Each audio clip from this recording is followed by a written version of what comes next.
문재인 대통령이 자질 논란과 부동산 투기 의혹이 제기된 조동호 과기부 장관 후보자에 대한 지명을 철회했습니다. 또 최정호 국토부 장관 후보자는 자진 사퇴 입장을 밝혔습니다. 대통령이 장관 후보자의 지명을 철회한 것은 현 정부 들어서 첫사례입니다. 취재 기자 연결하겠습니다. 신호 기자. 네, 청와대입니다. 결과적으로 청문회를 거친 장관 후보자 7명 가운데 2명이 낙마를 한 거군요. 네, 그렇습니다. 1시간쯤 전에 윤도환 청와대 국민소통수석의 발표가 있었습니다. 이 문재인 대통령이 조동호 과학기술정보통신부 장관 후보자의 지명을 철회했습니다. 장관 후보자 지명 철회는 이번 정부 들어서 처음 있는 사례입니다.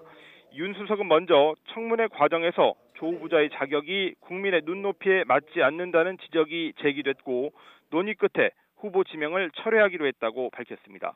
결정적으로 조동호 후보자가 해외 부실 학회에 참석한 사실을 밝히지 않았는데 미리 알았다면 후보 대상에서 제외했을 거라고 청와대는 설명했습니다. 조 후보자는 외유성 출장과 아들의 호화 유학 논란도 제기됐는데 청와대는 이런 문제까지 종합적으로 판단해서 후보 지명을 철회했다고 강조했습니다.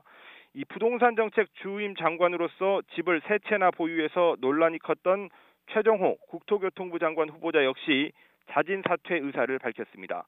청와대는 최 후보자의 입장과 이 청문회에서 제기된 부동산 관련 문제 등을 무겁게 인식해서 자진 사퇴를 받아들이기로 했다고 덧붙였습니다. 네. 조동호 후보자의 경우 말씀하신 대로 현 정부 들어서 지명 철회 첫 사례인데요. 여러 가지 의혹이 있었습니다. 낙마 사유로 꼽히는 건 어떤 겁니까? 네, 이 청와대는 이 조 후보자에 대한 지명 철회 입장을 발표하면서 해외 부실 학회 참석이 드러난 것이 결정적인 이유였다고 설명했습니다. 조동호 후보자는 재작년 12월에 스페인에서 열린 암 진단 표지 학회에 참석했는데 이 학회는 오믹스라는 해적 학술 단체가 주최한 것으로 파악됐습니다.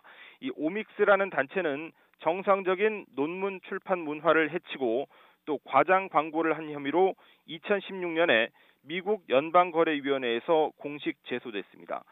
청와대는 교육부와 관련 기관의 조사에서 이 조 후보자의 참석이 드러나지 않았고 본인이 참석 사실을 알리지 않은 점이 문제였다고 설명했습니다. 또 청와대 인사검증은 공적 기록과 세평을 중심으로 진행되기 때문에 일정 부분 한계가 있었다고 부연 설명했습니다.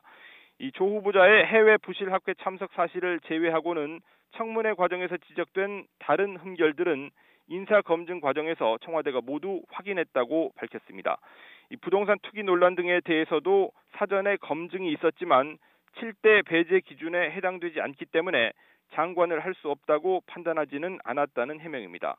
청와대는 7대 배제 기준을 적용하고 준수했지만 국민의 눈높이를 맞추는데 미흡했다면서 송구스럽게 생각한다고 사과했습니다.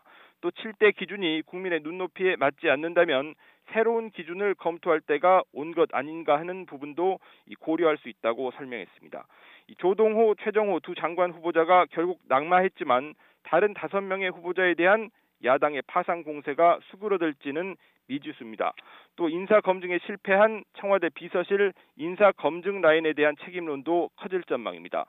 윤도환 소통수석은 그렇지만 이번 장관 후보자 낙마와 관련해서 청와대 내부에서 책임 문제가 논의된 상태는 아니라고 밝혔습니다.